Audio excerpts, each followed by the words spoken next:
I didn't plan to start my wedding day staring at my phone, reading the message that used to break me. "You're embarrassing yourself, Beta. Your wedding is a disgrace." I could still hear my mother's voice beneath the words, tight with disappointment, coated with the same venom she always saved for me. But it didn't hurt anymore, because as she sent that text, she and my father were clinking glasses on a yacht with my sister, their golden one.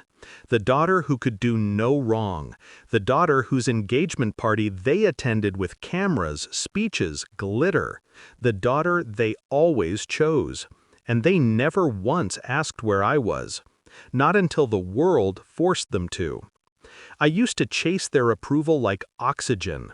I remember sitting on the kitchen floor at 16, trying to sew pearls onto my cheap graduation dress, while my mother bought my sister a designer gown because she deserves it.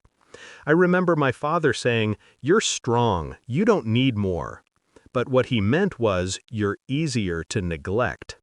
I carried that lesson into adulthood, quietly, obediently, invisibly, until the day I met Daniel.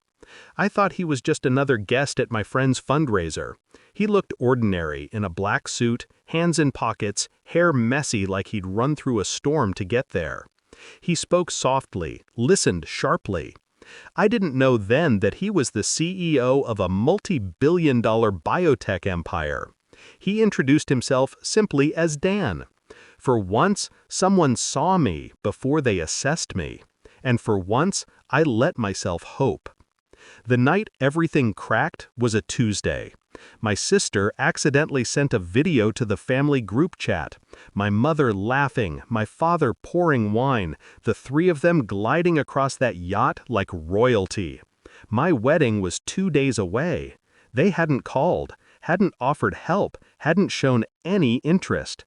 The caption under the video? "Finally celebrating something worthy." I didn't cry, didn't scream, didn't delete the message. I just felt something inside me shift, quiet, cold, controlled. That was the moment I understood I wasn't part of their family. I was their shadow, and I was done living in the dark. The plan didn't come to me at once. It formed like frost, slow, precise, inevitable. First, I told Dan the truth, every detail, every wound. He didn't comfort me. He didn't tell me they'd change. He simply asked, "What do you want?" It was the first time anyone had asked. I wanted freedom. I wanted peace. And yes, I wanted them to see what they'd thrown away.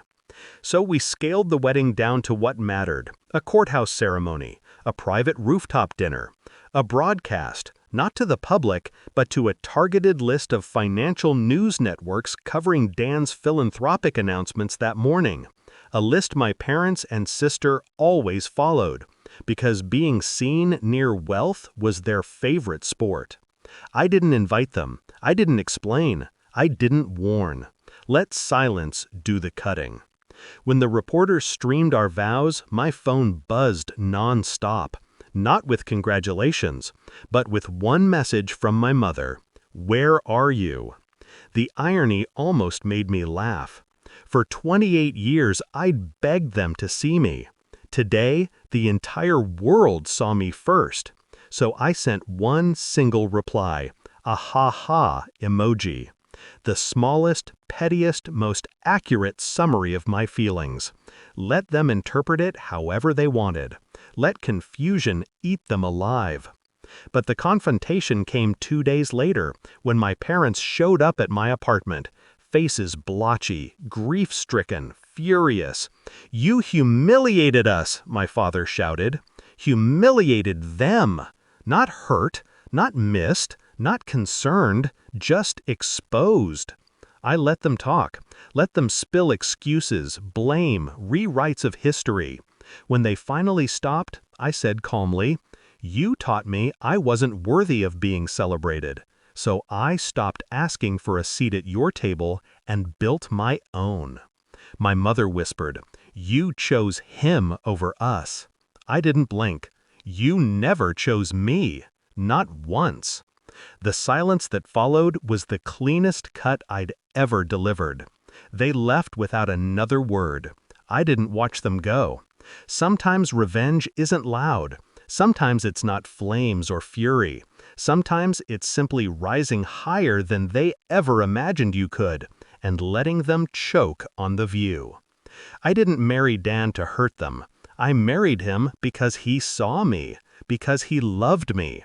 The revenge was just a side effect, a beautifully cinematic one. And every time I think of that ha-ha emoji, I smile a little.